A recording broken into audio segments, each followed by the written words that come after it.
আলহামদুলিল্লাহ আলহামদুলিল্লাহি কাফা ওয়া সালামুন আলা ইবাদিহিল্লাযীনা ইসতাফা আম্মা বা'দ ফাআউযু বিল্লাহি মিনাশ শাইতানির রাজীম বিসমিল্লাহির রাহমানির রহিম আলিফ লাম মিম যালিকাল কিতাবু লা রাইবা ফীহি হুদাল লিল মুত্তাকিন الذين يؤمنون بالغيب ويقيمون الصلاة ومما رزقناهم ينفقون صدق الله العظيم وقال النبي صلى الله تعالى عليه وسلم من لا يرحم لا يرحم أو كما قال عليه الصلاة والسلام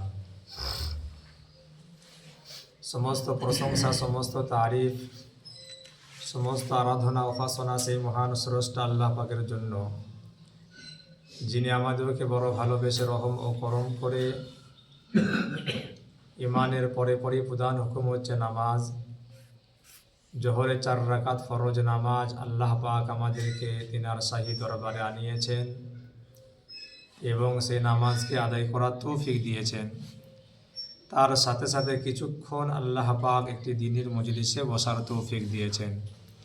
এর জন্য আমরা সকলে অন্তরে অন্তঃস্থল থেকে বলি আলহামদুলিল্লাহ। মেরে মহাতারাম বুজুর্গা দোস্ত, আল্লাহ রব্বুল আলামিন আমাদেরকে যে পৃথিবীর বুকে পাঠিয়েছেন, পৃথিবীর বুকে আল্লাহ পাক অসংখ্য সৃষ্টি জীবকে আল্লাহ পাক সৃষ্টি করেছেন। তার মধ্য থেকে আল্লাহ পাক মানব জাতিকে সৃষ্টির সেরা করেছেন। আশরাফুল মখলুকাত বলা হয় মানুষকে। এই মানব জাতিকে সৃষ্টি করার আগে আল্লাহ পাক আদমকে যখন সৃষ্টি করার পরিকল্পনা করলেন, তো ফেরেশতাদেরকে ডেকে আল্লাহ পাক বলেছিলেন, হে আমার ফেরেশতারা, আমি দুনিয়ার বুকে প্রতিনিধি সৃষ্টি করতে চাই। ওয়াইয কুলনা লিল মালাইকাতি ইন্নী জাইলুন ফিল আরদি খলিফা। তো আল্লাহ পাক বললেন, আমি পৃথিবীর জমিনে কি করতে চাই? মানব জাতিকে সৃষ্টি করতে চাই। তো আল্লাহ পাকের এই কথার উত্তরে ফেরেশতারা কি বলেছিলেন যে, আল্লাহ দেখেন, এই মানব জাতি সৃষ্টির পূর্বে জিন জাতিকে সৃষ্টি করেছিলেন। মানব জাতিকে সৃষ্টির বহু আগে আল্লাহ পাক জিন জাতিকে সৃষ্টি করেছিলেন। তো জিন জাতি সৃষ্টি করার পরে একটা সময় এমন এলো যে জিন জাতিরা নিজেদের মধ্যে আপসের মধ্যে মারামারি কাটাকাটি কলহ সর্বক্ষণ আপসের মধ্যে লড়াই করত। তারা রক্তাক্ত অবস্থা তারা করত, মারামারি কাটাকাটি খুন খারাপি করত। তো ফেরেশতারা বললেন, দেখেন, জিন জাতিকে সৃষ্টি করেছেন, তারা আপসের মধ্যে এত ঝগড়া ঝামেলা মারামারি কাটাকাটি হানাহানি করেছে, তো আপনি মানব জাতিকে দুনিয়ার বুকে সৃষ্টি করবেন, এরাও একটা সময় তারা আপসের মধ্যে কি করবে? এরকমভাবে লড়াই করবে, আপসের মধ্যে মারামারি কাটাকাটি হানাহানি করবে। অর্থাৎ মানব জাতিকে সৃষ্টি করেন না, আমরা তো আছি আপনার ইবাদত বান্দেগি করার জন্য যথেষ্ট। তো আল্লাহ পাক এই উত্তরে বলেছিলেন, ইন্নী আ'লামু মা লা তা'লামুন, যে আমার ফেরেশতারা, আমি আল্লাহ পাক আমার যেটা জ্ঞান আছে, আমার যেটা ইলম আছে, আমি যেটা জানি, তোমরা সেটা জানো না। আল্লাহ পাক আদম আলাইহিস সালামকে সৃষ্টি করলেন। তো আদম আলাইহিস সালামকে সৃষ্টি করার পর থেকে আজ পর্যন্ত দুনিয়া চলছে। আমরা সে আদমেরই সন্তান। আদম আলাইহিস সালাম হচ্ছে আমাদের আদি পিতা। তো যাই হোক মেরে মহাতারাম বুজুর্গা দোস্ত, তো মানব জাতি, মানুষ হচ্ছে বিচক্ষণ। দুনিয়ার বুকে শ্রেষ্ঠ জীব হিসাবে মানুষকে আল্লাহ পাক সৃষ্টি করেছেন।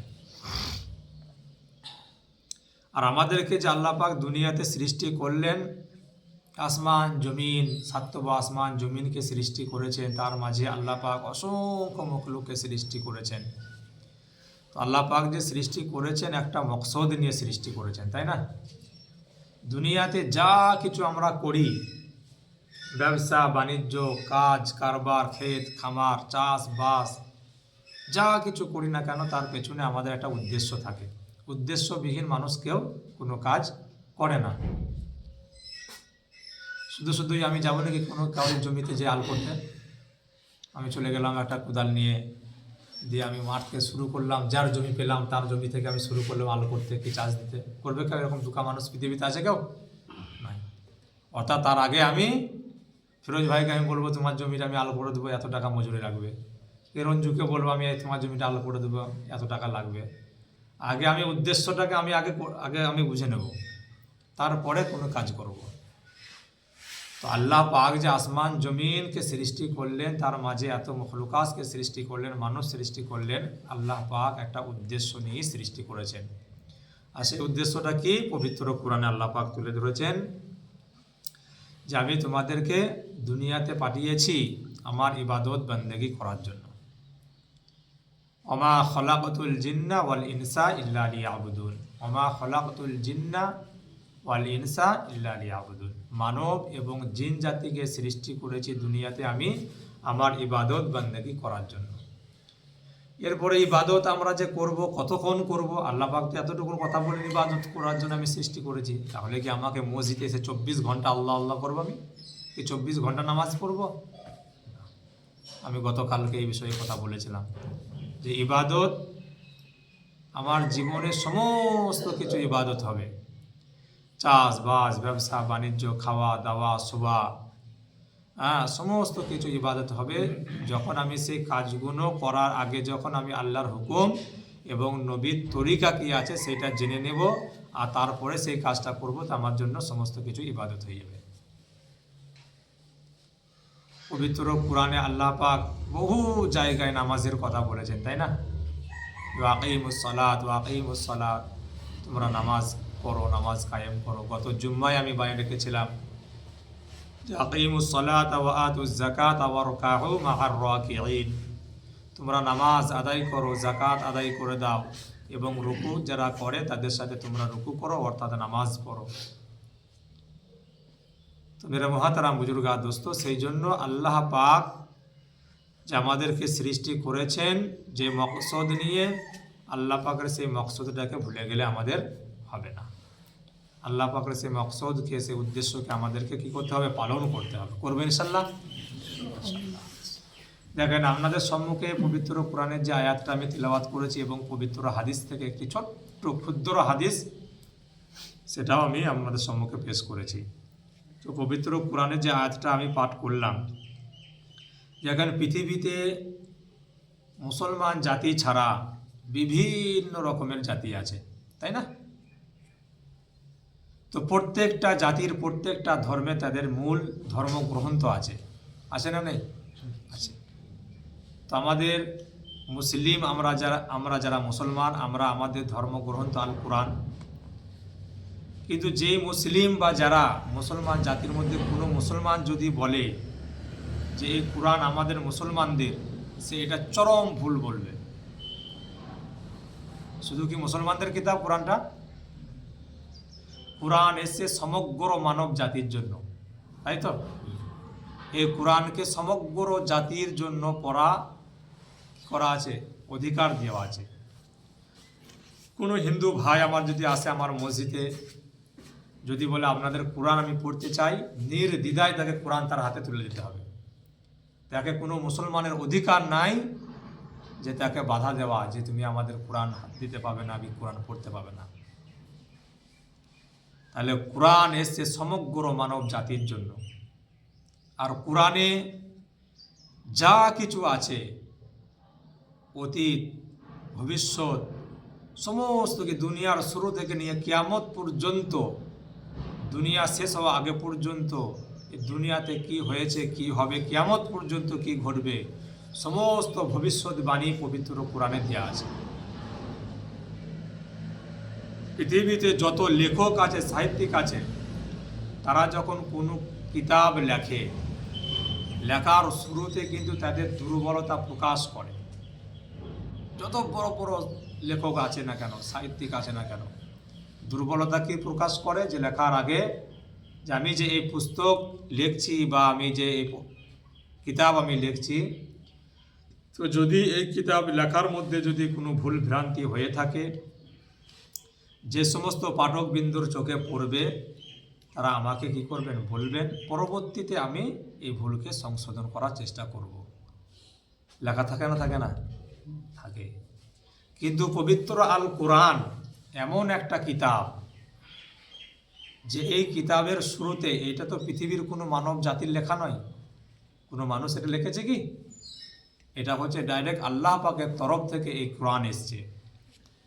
যার জন্য প্রথম এই কোরআনের সর্বপ্রথম আল্লাহ পাক বলে দিয়েছেন আলিফ লাম মিম যালিকাল কিতাবু লা রাইবা ফি।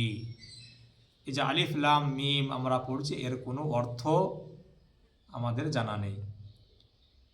এমনকি পবিত্র কোরআনে বহু জায়গায় আলিফ লাম মিম, আলিফ লাম র, সদ, কফ, এই আয়াতগুলোর মানে আল্লাহ পাক পৃথিবীর কোনো মানুষকে জানান নাই, এমনকি কোনো নবী রসুল, এমনকি কোনো ফেরেশতাকে পর্যন্ত জানান নাই।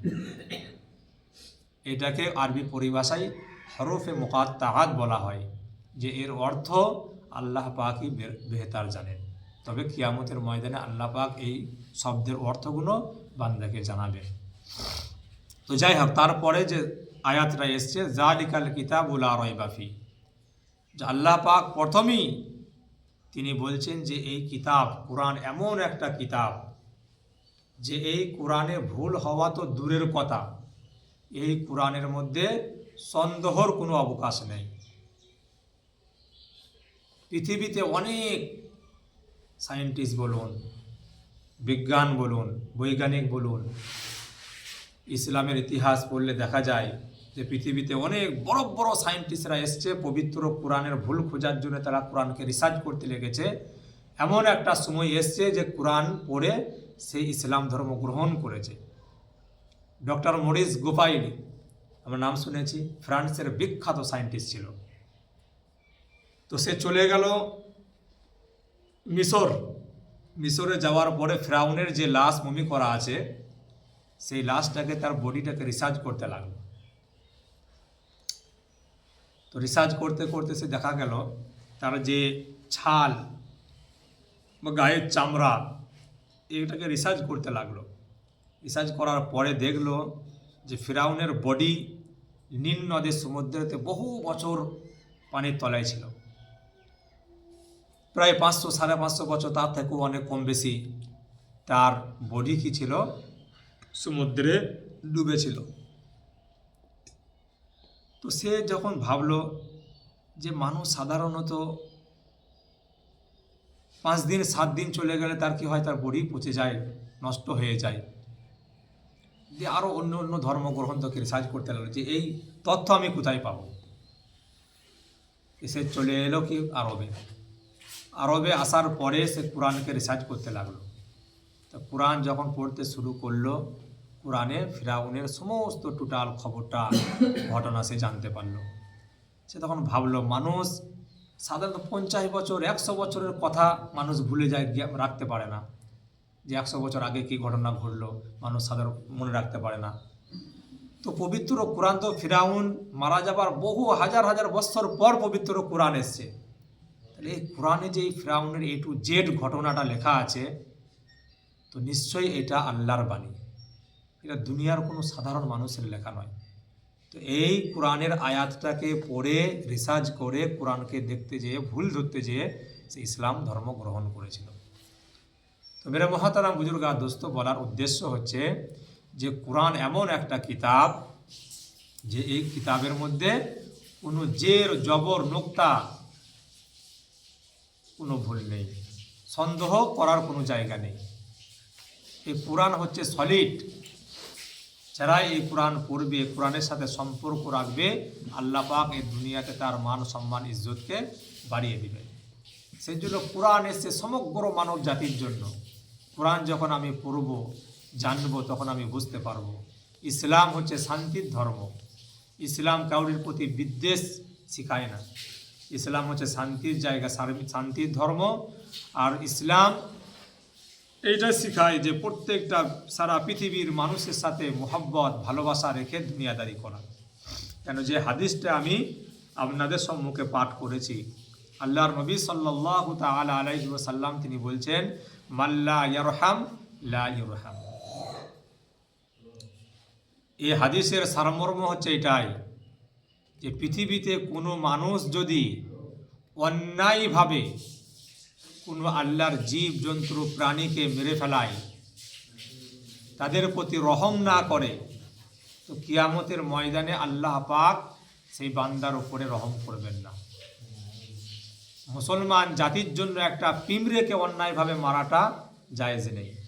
আপনি রাস্তায় যাচ্ছেন, যদি একটা পিঁমড়ে দেখতে পান, সেই পিঁমড়েটাকে পায়ে দলিয়ে দেব বা কোনো গাড়ি চালিয়ে দেব, সেই পিঁমড়েটাকে মেরে ফেলবো অন্যায়ভাবে, এটা ইসলাম নিষেধ করেছে।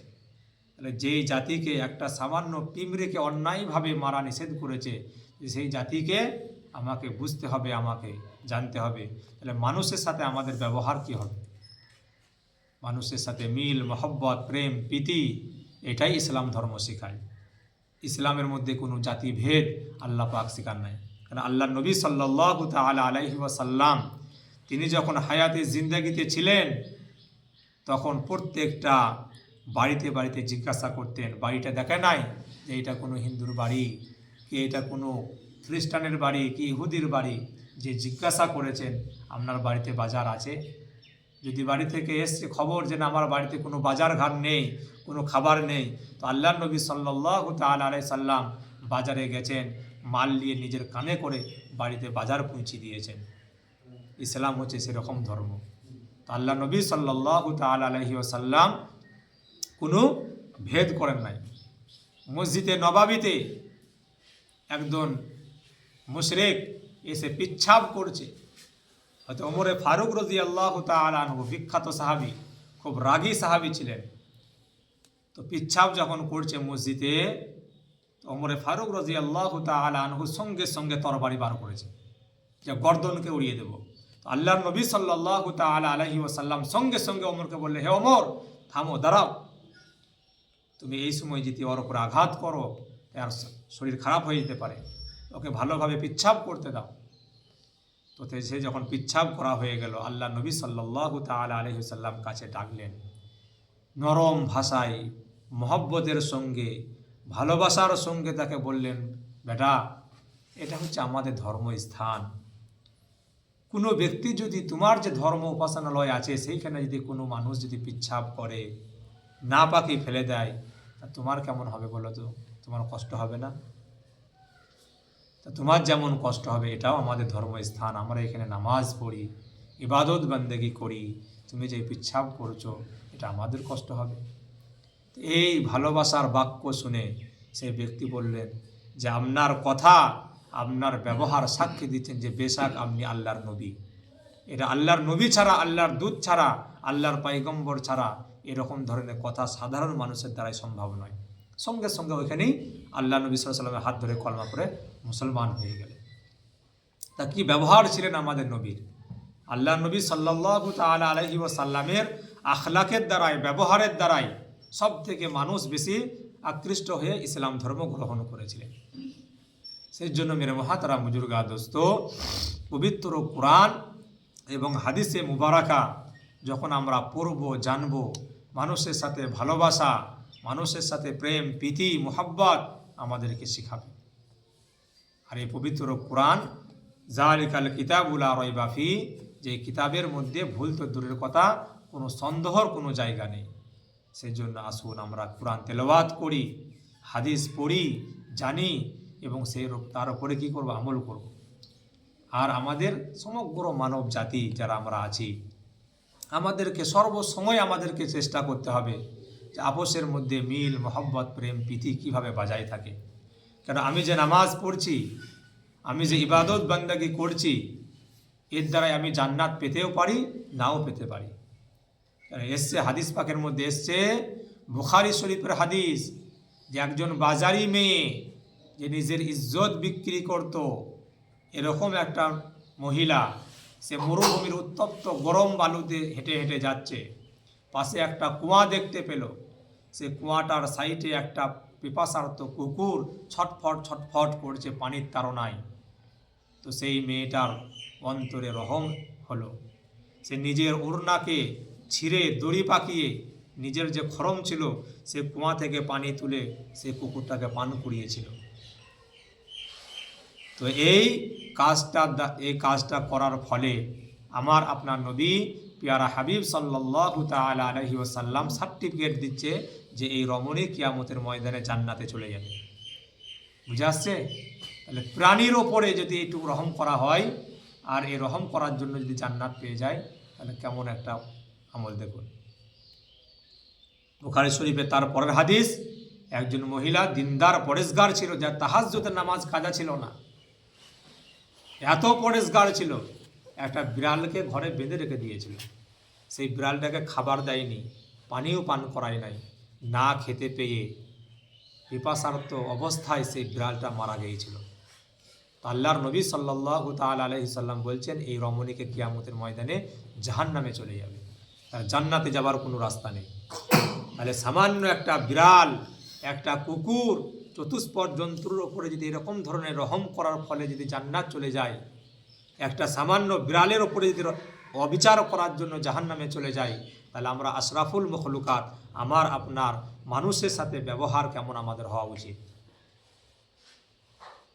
মানুষ বুঝে না, মানুষের ওপরে অত্যাচার করে ফেলায়, অনাচার করে ফেলায়। সেজন্য মানুষ হিসেবে মানুষের ওপরে আমাদের দয়া, মায়া, মোহাব্বত সর্বসময় আছে এবং থাকবে, নাকি বলুন? হ্যাঁ, এটা আমাদের প্রয়োজন।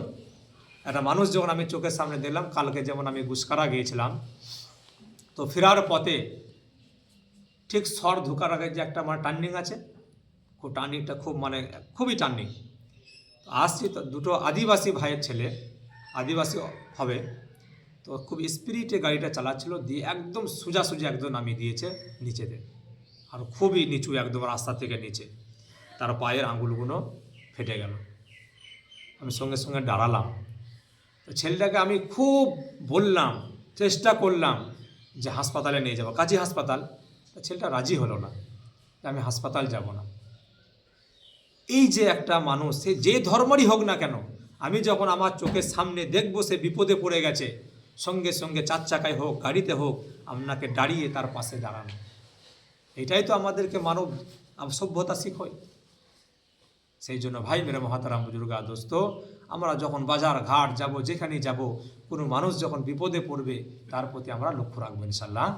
আল্লাহ পাক আমাদের সকলকেই এই কথার উপরে বেশি বেশি আমল করার তৌফিক দান করুন। ওয়া আখিরু দাওয়ানা আলহামদুলিল্লাহি রাব্বিল আলামিন।